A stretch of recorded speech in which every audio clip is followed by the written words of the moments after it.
আসসালামু আলাইকুম। আমার অনেক আপুরা আমাকে রিকোয়েস্ট করেছিলেন যে, "আপু তুমি ইনারের গলাটা কিভাবে সেট করো? মানে ফলস দিয়ে জামা, জর্জেট জামা কিভাবে তুমি গলাটাকে সেট করো?" তো এই যে দেখতে পাচ্ছেন একটা গলা কাটিং করে নিয়েছি, বক্রম কাটিং করে নিয়েছি। এখন একটা এক্সট্রা কাপড়ের মধ্যে আমার বক্রমটাকে ফিক্সড করে নিচ্ছি। তো আমার কাছে এভাবে সেলাই করলে অনেক বেশি ইজি মনে হয়। আমি অনেকভাবেই করি। আমি মানে যখন যেটা আমার কাছে সুবিধা মনে হয়। আর সবটাই কিন্তু একটু শেয়ার করি আপনাদের সাথে যাতে আপনারা একটু হলেও উপকৃত হন। তো এই যে আমি সাইড দিয়ে মুড়ি কেটে নিচ্ছি। আর সাইডের যে এক্সট্রা কাপড় এটা কিন্তু অবশ্যই ফেলে দিবেন। অনেক আপুরা কিন্তু ফেলে দেন না। তো গলার ফিনিশিংটা সুন্দর আসে না। তো এই যে এক্সট্রা কাপড় যেগুলো আমি সবকিছু কেটে ফেলে দিচ্ছি। মাঝখানে একটা কাট লাগিয়ে দিচ্ছি। তো এই যে ফলস লাগানো যে ইনারের যে আমার ড্রেসটা এখানে ২ টা কাপড় কিন্তু।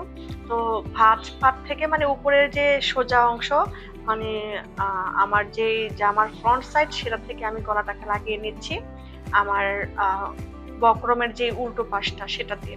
তো এখন পিন লাগিয়ে নিচ্ছি যাতে আমার এটা না নড়ে চড়ে যায়। তো এখন আমি কেটে নিব। পিছনে কাপড় ভাঁজ আছে কিনা সেটা দেখে নিবেন, চেক করে নিবেন। এখন একটু ছোট, ছোট করে কাট লাগিয়ে নিচ্ছি যাতে সেলাইয়ের মধ্যে না পড়ে, সেদিকে খেয়াল রাখবেন। এখন কাট করা এক্সট্রা কাপড়টাকে বক্রমের সাথে অ্যাটাচ করে চাপ সিঁড়ি দিয়ে নিব। এতে গলার ডিজাইনটা কিন্তু ভালো ফিনিশিং আসে। তো ভিডিওটা কেমন লাগলো অবশ্যই জানাবেন। ভিডিওটা ভালো লেগে থাকলে একটা লাইক, কমেন্ট আর শেয়ার করে দিবেন। আল্লাহ হাফেজ।